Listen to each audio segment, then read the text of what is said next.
Assalamualaikum warahmatullahi wabarakatuh. Selamat sore, selamat mendengarkan dan selamat menyaksikan acara FIFA Go One on One. Kalau biasanya acara ini dibesut oleh salah satu rekan kami, Fahrizal Wicaksono, saya Dimas Sembada bakal berperan sebagai pemain pengganti untuk membawakan FIFA Go One on One episode hari ini. Episode hari ini kita bakal kedatangan salah satu tokoh supporter di Indonesia, yaitu Mas Wareng Kepareng sebagai ketua dari kelompok supporter PSIS Semarang Panser Biru. Seperti apa obrolan saya dan Mas Wareng? Tetap standby karena kita masih menunggu Mas Wareng Kepareng. Oh, udah ada. Coba saya invite ya.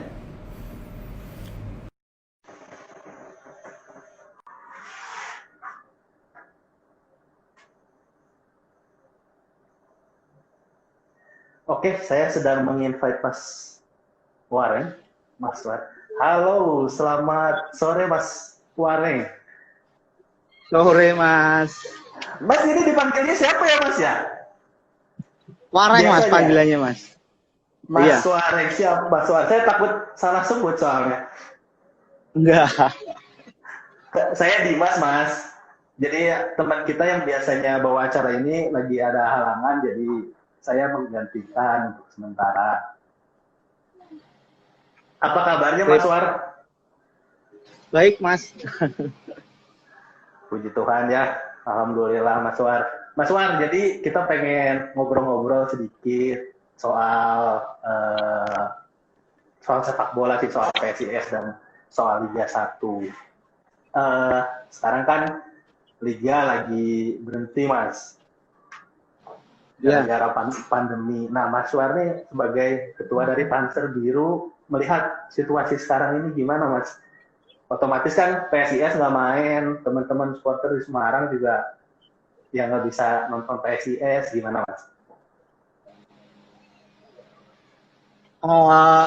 Kalau dari segi supporter ya berat Mas. Kita nggak ada kegiatan, terutama itu nggak bisa dukung PSIS. Terus nggak ada kegiatan juga kan, dibatasi kan, Semarang ada PKM itu. Jadi semua kegiatan yang sifatnya mengumpulkan massa dan lain-lain kan dibatasi. Jadi dari kumpul-kumpul nggak bisa, terus dari penjualan merchandise di Pasar Biru juga berkurang banget. Ya pengennya sih ya tetap cepat, liganya cepat mulai lagi aja gitu aja sih. Iya, berarti secara ekonomi teman-teman di Pasar Biru juga terdampak ya Mas ya? Dari Iya, terdampak banget Mas. Liga ini. Seberapa besar sih Mas kalau misalnya dibandingin dulu waktu masih Liga masih jalan lah? Ini bicara jujur pakai disembunyikan sedikit-sedikit ini. Jujur boleh Mas, boleh jujur biar maksudnya biar teman-teman juga tahu, mungkin kalau misalnya ada pemangku kebijakan yang misalnya nonton bahwa memang tanpa sepak bola dampaknya juga besar gitu. Jujur ya Mas, kalau di saya di Pasar Biru sendiri ya, efeknya nggak ada liga, terus sama liga nggak jalan, ada pembatasan itu ya efeknya besar sekali. Dalam artian gini ya, kalau dulu itu sebelum ada pandemi ini ya, liga jalan itu omset Panser Biru Store itu di kita ya, di Panser Biru Store ya, kita nggak bicara yang lain-lain, di Panser Biru Store itu ya rata-rata 80 sampai 120 juta lah satu bulan. Terus setelah masuk pandemi ini satu bulan, sekarang 3 bulan ini pemasukan rata-rata paling di bawah 10 juta. Itu yang di Panser Biru Store. Dulu sebelum ada pandemi dan liga masih jalan, kita juga bisa buka cabang kan, karena omset segitu kan otomatis pemasukan besar, kita bisa buka cabang. Setelah pandemi ini ya cabangnya nggak jalan, mau tidak mau ya kita harus menyelamatkan salah satu lah, yang di pusat apa yang cabang. Kan pilihannya jadi itu, karena untuk operasional aja kalau di masa pandemi ini mengandalkan penjualan nggak akan cukup kan, karena operasional juga besar kan. Kalau kita buka toko untuk sewa rukonya saja udah di atas 50 juta. Padahal pendapatan satu bulan cuma 5 juta sampai setelah pandemi ini kan gitu. Jadi ya memang cobaan lah ini ya. Berat, kita ya? Udah 8 bulan ini Panser Biru sendiri merugi sekitar 90 juta. Itu kerugian dampak dari pandemi ini. Nah, Mas, ini ada pertanyaan Mas dari teman-teman ini. Liga 1 bila lanjut tetap tidak ada penonton. Bentuk dukungan dari Panser Biru seperti apa, Mas? Kalau kemarin sih ya Mas, kan kita dari Panser Biru ya, kalau kemarin sih kita sudah nanti ada semacam kegiatan gitu. Jadi mungkin nobar kita pakai tiket, nanti tiketnya kita masukkan ke PSIS, terus kita beli jersey original PSIS kan, yang dari itu kan itu juga cukup membantu, karena selama ini di penjualan jersey di PSIS itu sekitar 60-70% yang beli juga Panser Biru. Itu diakui tidak diakui kan itu tetap menyumbang pendapatan untuk PSIS. Gitu. Iya, jadi memang di situasi seperti ini baik supporter maupun klub memang harus bersinergi ya, biar bisa sama-sama mengembalikan ekonomi yang terdampak gara-gara pandemi. Karena bukan cuma klub aja, tapi supporter juga, maksudnya ekonomi di grassroots juga terdampak gara-gara berhentinya liga. Nah, Mas, ngomong-ngomong soal dukung-mendukung nih, kan lagi saya baca beberapa berita sejak promosi itu PSIS belum pernah ngandang di Semarang lagi, pasti di Stadion Sultan Agung. Ya, di Sultan Agung ya Mas ya. Ya. Nah, itu gimana sih Mas rasanya ketika misalnya kita mau nonton home tapi rasa away, kita mau nonton kandang tapi rasa kandang. Boleh cerita sedikit Mas? Ya kalau saya pribadi ya memang harus begitu, karena nggak jadi masalah sih, karena memang jati diri belum bisa dipakai. Kita mengajukan jati diri untuk dipinjam juga belum boleh. Kan gitu, mau tidak mau kemarin itu PSIS berkandang di Magelang itu juga minta saran kita, kan mereka ngasih masukan main di Jogja, Magelang atau di Jawa Timur kan gitu. Nah, teman-teman milih yang lebih menghemat biaya juga kan. Akhirnya teman-teman pokoknya milih di Magelang, kalau bisa ya di Kendal.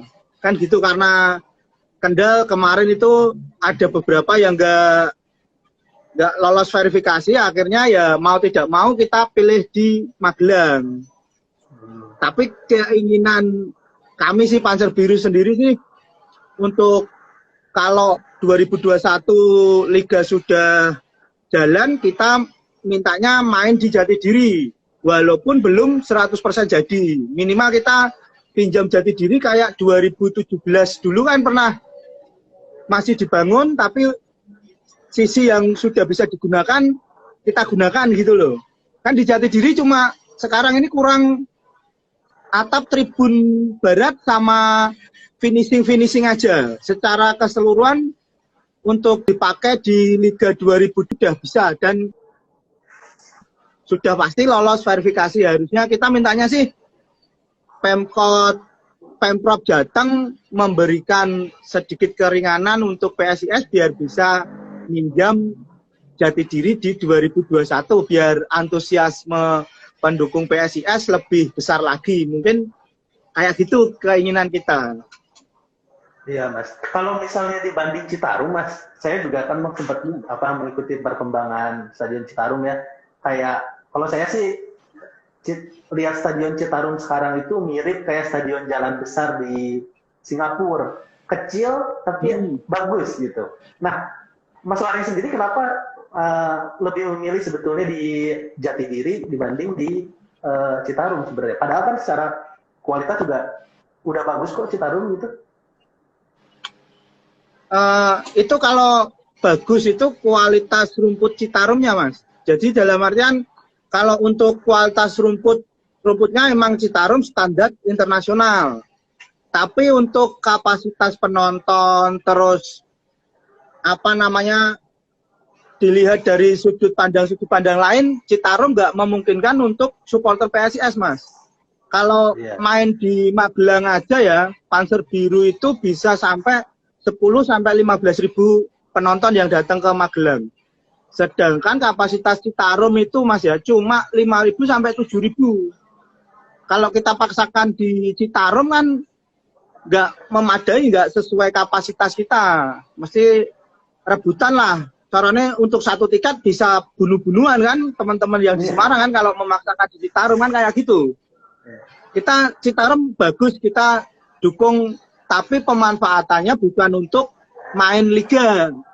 Dalam artian mungkin untuk latihan pagi sore PSIS mungkin untuk permainan tim yang di bawahnya kayak U20, U16 kan kayak gitu mungkin masih memadai. Tapi kalau untuk PSIS yang senior ya minimal kapasitas harus 20.000 sampai 30.000 memadai. Itu pun kalau di luar kota, kalau di Semarang di dalam kota harusnya kapasitas udah di atas 30.000. Karena kan nanti kalau udah main di Semarang, otomatis teman-teman yang masih sekolah, yang kerja itu bisa meluangkan waktunya untuk nonton PSIS di Semarang karena dekat kan, paling naik motor 5 menit sampai. Kalau di Magelang kan perjalanan 2 jam kan kayak gitu. Jadi antusiasnya pasti lebih besar kalau main di Semarang. Jadi stadion juga harus cari yang representatif lah, kan yang paling mendukung Jatidiri sekarang kalau di Semarang karena nggak ada selain Jatidiri kan gitu Mas. Iya, jadi memang keinginan dari rekan-rekan supporter di Semarang sih Murni pengen 2021 bisa di Jatidiri ya Mas ya. Iya. Iya, nah Mas, mau tahu dong Mas sedikit mungkin suka dukanya teman-teman Panser Biru ketika harus nonton PSIS di Sultan Agung waktu itu di Magelang. Di Magelang. Iya, di Magelang. Ya kalau suka dukanya. Kalau dukanya sih banyak Mas, kan kalau tiap pertandingan big match itu mesti ada teman-teman yang mengalami kecelakaan. Bisa karena kelelahan perjalanan jauh, bisa karena kehujanan. Itu pasti tiap pertandingan besar PSIS di Magelang itu pasti ada yang kecelakaan. Itu dukanya. Kalau sukanya kalau PSIS menang kan ayem kan gitu Mas. Sukanya ya itu pokoknya PSIS menang. Kalau dukanya ya banyak.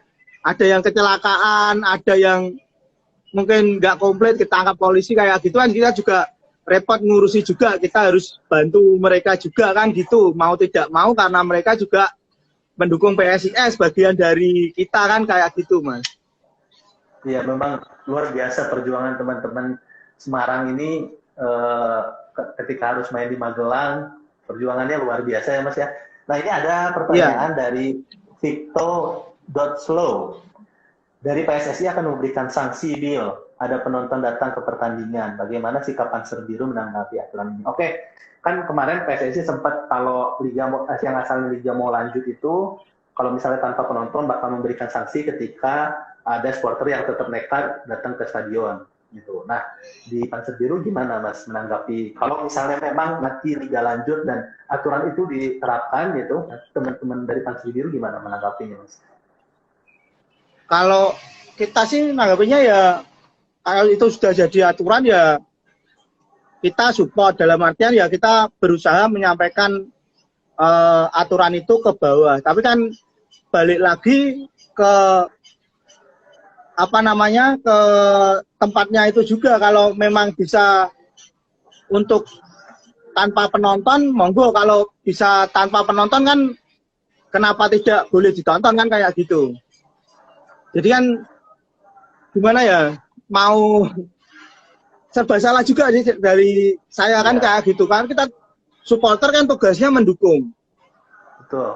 Kalau PSIS main disuruh nggak dukung itu mungkin kalau dari DPP apa pengurus-pengurusnya mungkin bisa Mas. Tapi kalau untuk yang arus bawah kan kita juga sulit apa ya memberi mereka pengertian juga karena tertanamnya di mereka kan pokoknya kita supporter bukti carane bisa masuk stadion kan kayak gitu. Cuma mungkin kita ngasih masukan-masukan ke pampelnya apa pihak kepolisian gimana biar bisa mencegah mereka nggak bisa masuk ke stadion, biar PSIS nggak dirugikan dengan sanksi kan mungkin kayak gitu aja. Kalau pakai aturan itu tapi nggak ada sanksinya buat PSIS apa buat klub kan mesti apa ya, supporter berlomba-lomba untuk masuk stadion karena nggak ada sanksi buat klub. Kalau kita kan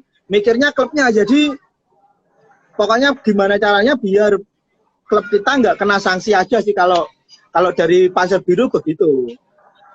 Iya, karena memang susah juga ya Mas ya ketika animo sangat tinggi gitu, ketika misalnya tidak ada sanksi ya teman-teman juga bukan salah mereka ketika mereka mau mendukung PSIS ya Mas ya. Nah iya kan repotnya itu Mas. Jadi kalau PSSI bikin aturan itu kalau nggak tegas juga untuk implementasi ke bawahnya juga sulit kan kayak kita. Kalau disuruh PSIS main di Tarum tidak boleh ditonton. Tapi nggak ada hukumannya buat klub kalau ada yang nonton. Kayak itu kan apa ya, kemarin kan pernah baca itu. Satu ada poinnya supporter tuan rumah yang nggak boleh datang. Berarti kalau kita pakai jersey tim tamu boleh dong kan kayak gitu kan. Makanya kan harus diperjelas juga, aturannya juga harus tegas juga kan. Kalau nggak boleh ya nggak boleh semua, dalam artian entah itu tuan rumah entah itu tamu ya kalau nggak boleh ya nggak boleh. Kalau ada yang nekat datang hukumannya apa kan dipertegas juga. Kalau nggak tegas ya kita nggak bisa menyalahkan yang nekat itu kan, karena mereka juga punya hak kan nonton. Kita nggak bisa membatasi mereka kan, karena mereka juga punya keinginan untuk mendukung klubnya sendiri kan juga kayak gitu. Iya. Nah, Mas, agak bergeser sedikit nih. Kan bulan November 2017 ini jadi momen bersejarah buat PSIS ketika setelah dari 2008 terdegradasi terus bisa balik lagi ke Liga 1 ya Mas ya? Liga 1. Nah, iya. Boleh cerita sedikit Mas momen-momen di Bandung Lautan Api waktu itu? Waktu gimana perjuangan teman-teman Semarang jauh-jauh ke Bandung sampai akhirnya tembus ke Liga 1 Mas? Ini mau bulan November aja Mas. Pusing itu Mas. Kalau saya sih ya ada senengnya ada susahnya juga. Itu susahnya nggak, kemarin itu dulu itu hampir 1 minggu saya bolak-balik ke Semarang Bandung itu bisa 2-3 kali Mas. Itu terus. Buat apa tuh Mas?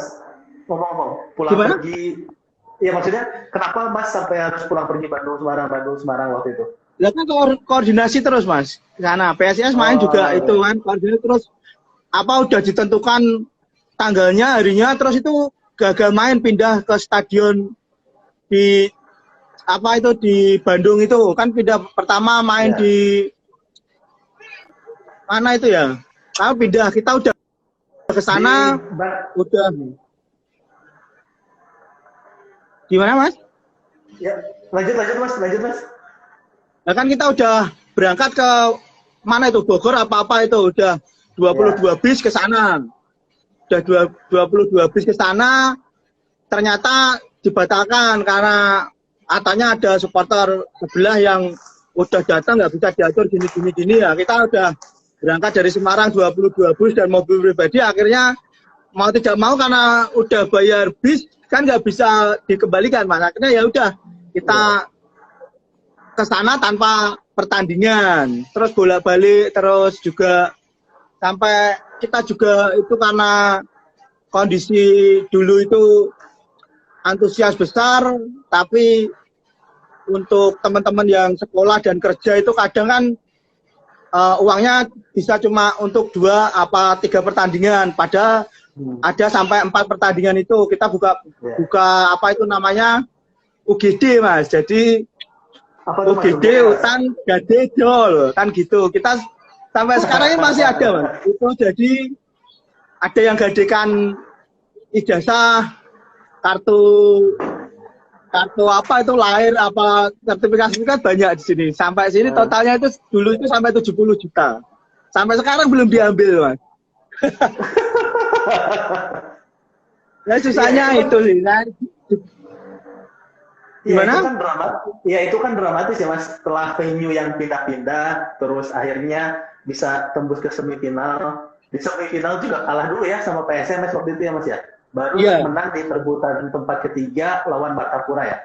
Nah, itu Mas, itu kan dramatis banget ya, maksudnya gimana Mas waktu itu ya teman-teman Semarang sempat kayak naik turun itu, kalah dulu udah lolos dari grup, kejar-kejaran poin itu, Mas. Ya, wah itu sedikit, Mas. Kalau saya pribadi ya hanya pengen turun lapangan, pokoknya pengen PSIS menang, naik menang pengen ngamuk gitu aja, Mas. Kalau saya pribadi loh ya, kemarin itu loh ya, sampai kalau mau nangis juga nangis ya, memang nggak bohong sih. Pas waktu 2017 temen banyak yang menangis haru, dalam artian masih sulit percaya gitu loh, Mas, kok bisa ngimbangi itu permainan, bisa kejar-kejaran nilai juga kayak gitu. Wah ya plong seneng, tapi ya waktu pertandingan itu ya hawanya sebagai supporter saya pengennya turun lapangan, pengen kok orang iso menang-menang kok, dan bagus menang gitu, pengennya kayak gitu. Tapi ya terkendala tadi ya namanya apa ya, lain-lain juga sih. Kalau teman-teman yang lain mungkin gimana saya juga nggak tahu, tapi kalau saya sendiri ya gitu, hawanya pengen wah kok orang menang-menang, kok orang deg-degan, marai deg-degan kan kayak gitu, marai apa jantung spot, wah awalnya pengen turun ke lapangan aja sih sebenarnya saya. Mungkin itu, Mas. Iya, memang dramatis sekali ya, itu lagi apa namanya 2017 waktu itu sama PSMS, terus akhirnya bisa lolos ke Liga 1 lagi setelah 9 tahun ya, Mas ya. PSIS itu 2008 2009 ya? 8 tahun. 2008 ya? Iya, 2008. 8 tahun. Makanya 8 tahun. Lumayan. Ya, sampai akhirnya bisa kembali lagi gitu. Sampai akhirnya sekarang kompetisi terhenti gara-gara pandemi. Nah, Mas, kalau ngomong-ngomong soal Panser Biru sendiri, Mas, ini mungkin ada teman-teman yang di luar Semarang yang mungkin pengen tahu sebetulnya berdirinya itu kapan, Mas, Panser Biru itu? 2001, betul? Kalau Panser Biru itu berdiri resmi 25 Maret 2001, Mas. Jadi setelah kejadian dengan Solo, terus 1 tahun kemudian ada pendahulu kita mendirikan Panser Biru, kan kayak gitu, Mas. 25 Maret 2001. Sebetulnya waktu itu, Mas, waktu pertama berdiri itu apa sih sebetulnya yang mendasari bahwa ini kita sebagai PSIS Semarang kita harus punya sebuah wadah organisasi bernama Panser Biru. Apa sih yang pada akhirnya Panser Biru ini harus jadi sebuah organisasi? Kalau itu saya bukan sebagai pendiri, Mas. Dalam artian saya gabung di Panser Biru itu baru 2005-2006. Karena kalau dari sudut pandang kita ya memang harus ada organisasinya pendukung Semarang itu. Kalau tidak ada ya nggak bisa lah, dalam artian nggak bisa total dalam mendukung PSIS kan kayak gitu. Tapi kalau ada koordinasinya, koordinatornya bisa lebih apa ya, support kita lebih besar, dalam artian mau kemana-mana dukung PSIS kemana-mana kan banyak temannya, jadi resiko apa-apa lebih kecil kan kayak gitu. Kalau sendiri-sendiri apa nggak ada organisasinya kan repot juga untuk menyampaikan aspirasi kita ke PSIS juga sulit, ke manapun kan sulit karena kita nggak ada di bawah organisasi. Mungkin kayak gitu aja kalau menurut saya, Mas. Iya. Nah berarti Mas Wareng berarti baru masuk ke Panzer Biru itu 2005, 4 tahun ya, 4 tahun setelah berdiri lah. Nah waktu itu apa yang bikin Mas Wareng itu oh ini nih saya harus jadi bagian dari Panzer Biru gitu, meskipun sebelumnya juga memang fansnya PSIS ya. Apa yang bikin Mas Wareng tertarik gitu? Apa yang membedakan ini dengan Panzer Biru sebenarnya waktu itu? Ya kalau dulu itu ya memang apa ya, ya pengen aja lebih gampang lah. Kalau dulu kan masuk Panzer Biru, saya dulu tur di Tangerang gitu kan.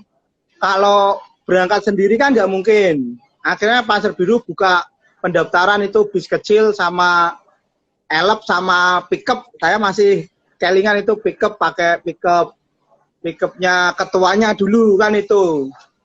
Jadi lebih merasa aman saja, lebih ada barengannya kan. Kalau kita keluar kota nggak ada temannya juga mau ngobrol-ngobrol sama siapa kan juga bingung juga, kita nggak ada teman juga. Tapi kalau ikut di Panzer Biru kita udah kenal, bisa ngobrol-ngobrol kan kayak gitu. Kalau dulu saya belum sampai pemikiran seperti sekarang ini harus gini-gini enggak. Dulu saya ikut gabung dengan Panzer Biru itu ya karena ya untuk biar tor bisa ada teman-temannya kan gitu. Kalau dulu saya seringnya nonton sendiri-sendiri, jadi dengan gabung ke Korwil, bikin Korwil terus gabung ke Panzer Biru ya jadi punya teman gitu aja, Mas. Ya, jadi memang kebersamaan ya yang mengantarkan Mas Wareng pada akhirnya memilih untuk menjadi anggota Panzer Biru. Mas, ini ada pertanyaan Mas dari Mas David BGS _09. Inspirasi apa yang buat Om Wareng tertarik jadi ketum Panzer Biru? Setelah jadi berarti ini setelah jadi anggota terus akhirnya saya mau maju jadi ketum. Nah, apa sebetulnya yang mendasari itu? Ini pertanyaan dari teman-teman nih.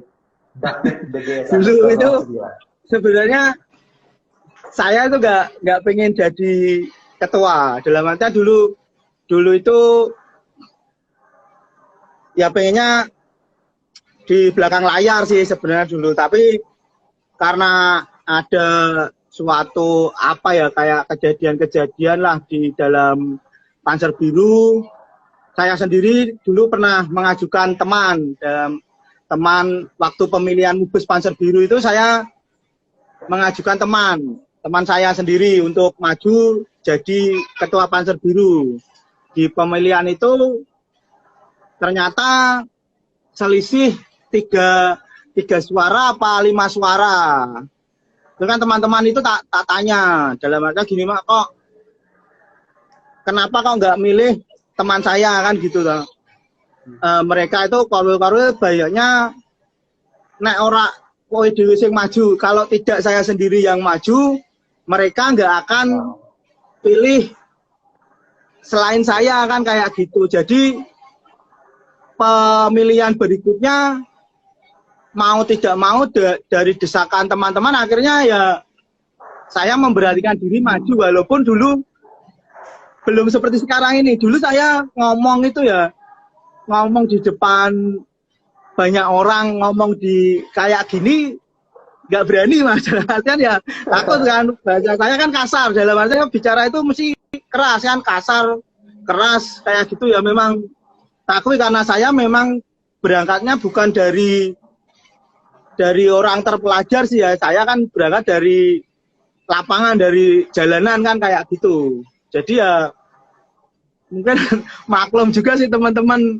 pokoknya nah saya jadi saya nggak bisa pidato terus yang mewakili kalau ada kegiatan penting itu ya wakil saya kan gitu. Jadi ya bisa cuma jadi ketua tapi nggak bisa untuk sosialisasi ke apalah pejabat atau apa, ke ngomong-ngomong kayak gitu pidato di depan banyak orang, saya terus terang grogi.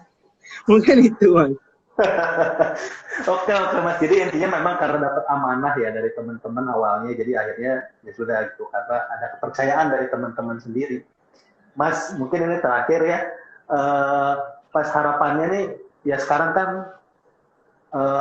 sepak bola lagi berhenti gitu. Harapannya buat sepak bola, buat Liga 1 dan PSIS lah gitu ke depannya seperti apa gitu di tengah situasi yang serba tidak menentu ini, Mas. Kalau harapannya sih sebenarnya saya kemarin ngobrol sama teman-teman, Liga 2020 ini kan mau dilanjut 2021 bulan Januari apa Februari itu. Kalau dari kita harapannya malah nggak usah dilanjut saja kan, 2020 di stop, 2021 kembali lagi Liga awal 2021 kan, karena kalau dipaksakan 2020 dimainkan di 2021 efeknya mungkin tambah rancu kan. 2020 masih main berapa? 4 pertandingan PSIS. Kalau dilanjutkan 2021 nanti yang Liga 2021 mundur lagi. Kan lebih baik karena memang udah anggap aja 2020 ini bencana, udah stop 2021 balik lagi ke liga baru, dalam artian Liga 2021 kan kayak gitu. Kalau dipaksakan lagi ya repot juga, kasihan klub, kasihan pemain. Kan mesti mereka jadi mainnya mungkin hampir tiap minggu main kan kayak gitu. Mesti nggak ada waktu untuk istirahat dan lain-lain. Supporter pun juga berdampak kan. Kalau dipaksakan main di Liga 2020, dipaksakan main di 2021, otomatis nanti kita away juga sering. Dalam artian kan kalau biasanya 1 bulan 1 apa 2 kali kita away. Kalau dipaksakan di 2021 itu bisa 1 minggu kita away ke luar kota, 1 minggu kemudian away lagi, bisa 1 minggu bisa 2 kali kita away ke luar kota. Padahal untuk sekali away kan biayanya juga nggak murah. Apalagi kalau sampai main di luar Jawa.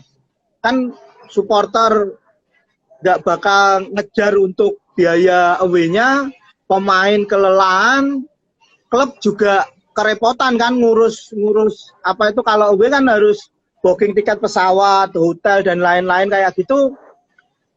Nanti kalau gagal mundur 1 aja itu berdampak ke semua jadwalnya kan, mesti klub dirugikan lagi kayak gitu. Kalau dari teman-teman sih harapannya ya 2020 liganya stop, 2021 liga baru kan kayak gitu, biar sama-sama enak kembali seperti sebelum pandemi kayak gini kan gitu. Jadi satu bulan mungkin away-nya cuma 2 kali kan gitu, Jawa sama luar Jawa gitu. Kita sebagai supporter mungkin masih bisa ngejar lah, dalam artian masih bisa mencari-cari uang buat akomodasi dan lain-lain. Tapi kalau 1 minggu sampai 1 kali away ke luar kota kan pusing juga, Mas.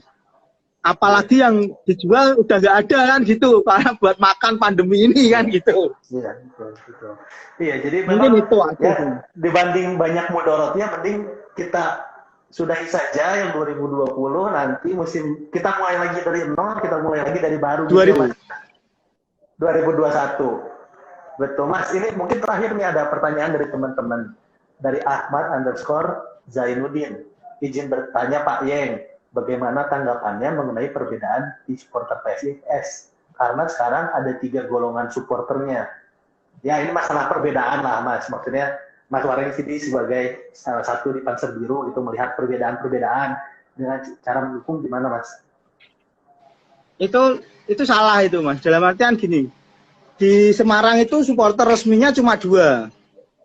Kalau pandangan orang, teman-teman hooligan itu supporter baru lagi itu salah.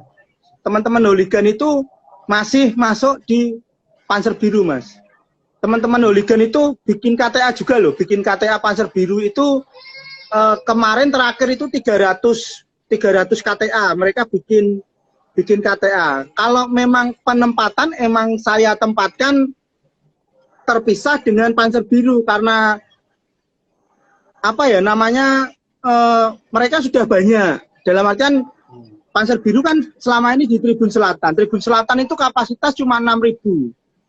Padahal Panser Biru sendiri itu sudah kalau main big match ya itu sampai 12.000 Mas. Jadi memang Tribun Selatan khusus Panser Biru yang berkorwil, terus nanti di Tribun Timur sebelah selatan itu saya khususkan untuk teman-teman hooligan. Tapi mereka itu tiket dan lain-lain, tiket KTA itu masih ngambil di kita. Kalau supporter di Semarang itu memang cuma 2. Jadi Panser Biru sama orang kalau sudah ada 3 itu nggak benar. Selama ini saya juga sering komunikasi dengan teman-teman hooligan tuh nggak ada namanya mereka pengen memisahkan diri, pengen bikin berdiri sendiri, itu nggak ada kayak gitu. Cuma kan nggak mungkin juga saya gembar-gemborkan kayak gitu kan, karena memang saya dengan teman-teman hooligan dekat, mereka juga, wong kita juga tiap hari ketemu kan, nggak mungkin juga mau di gitu kita gembar-gemborkan, oh ini kan nggak ada masalah dengan Panser Biru dengan teman-teman hooligan itu. Sudah ada apa ya, dari 2015 sih saya sendiri sudah kalau memang teman-teman hooligan udah banyak itu kan nggak bisa kalau dijadikan jadi satu di Tribun Selatan. Nanti kan suaranya juga saling benturan, dalam artian benturan itu jadi kemeresek lah kalau di radio apa di koran itu, kalau 2 orang nyanyi, 2 orang dengan masa sama-sama banyak nyanyi lagunya beda tapi dalam satu tempat kan nggak lucu kan, nggak, malah bikin semrawut lagi. Makanya saya pisah teman-teman hooligan di Tribun Timur sebelah selatan, teman-teman Panser Biru full di Tribun Selatan, sisanya baru di Tribun Timur Tengah sama Barat sebagian ada. Mungkin kayak gitu aja. Memang kita pisah itu sudah dengan persetujuan teman-teman juga kan gitu. Sebelum saya pisah itu juga mereka sudah kita tawari mau di mana, yang penting kan kalau saya sih Mbak ya, mau aliran apapun, mau apa ya, kultur apapun, selama mereka masih mengakui sebagai bagian dari Panser Biru ya kita rangkul kan gitu. Ya. Mungkin itu salah persepsi dari orangnya itu. Nah gitu Mas Ahmad tadi buat yang bertanya bahwa memang tidak ada 3 golongan supporter gitu. Yang ada mereka yang tetap cuma ada Snack sama Panser Biru, dan mau bagaimanapun cara mendukungnya tetap satu PSIS. Betul Mas? Ya betul gitu Mas. Pokoknya nomor 1 PSIS-nya, bukan supporternya Mas. Betul, itu kayaknya biasa, maksudnya biasa lah perbedaan dalam cara mendukung yang justru yang bikin seru. Tapi kan itu bukan juga halangan untuk kita merangkul mereka kan gitu. Harusnya kan malah memang harus kita dekati, kita rangkul juga. Bukan malah di kotak-kotakan, dipisah-pisahkan kan gitu Mas. Ya. Baik Mas Wareng, terima kasih banyak atas waktunya Mas Wareng. Mohon maaf sudah mengganggu waktunya di hari Kamis sore ini Mas. Siap Mas. Baik, terima kasih, sukses selalu buat teman-teman Panser Biru. Buat Mas Wareng juga semoga sehat selalu ya Mas ya. Siap, sama-sama Mas. Baik, salam Mas. Sip.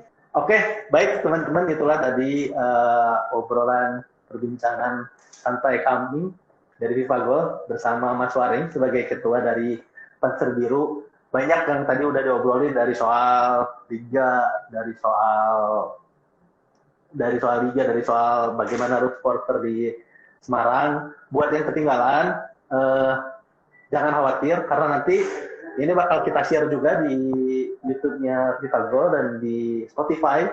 Itu jadi jangan lupa buat tetap mendengarkan. Kalau misalnya ketinggalan bisa dengerin di Spotify atau di YouTube-nya FIFA Gold. Oke, jangan lupa tetap update berita bola terbaru hanya di vivagol.com. Saya Dimas Edi Sembada undur diri dari FIFA Gold 1-on-1 episode kali ini. Sampai jumpa.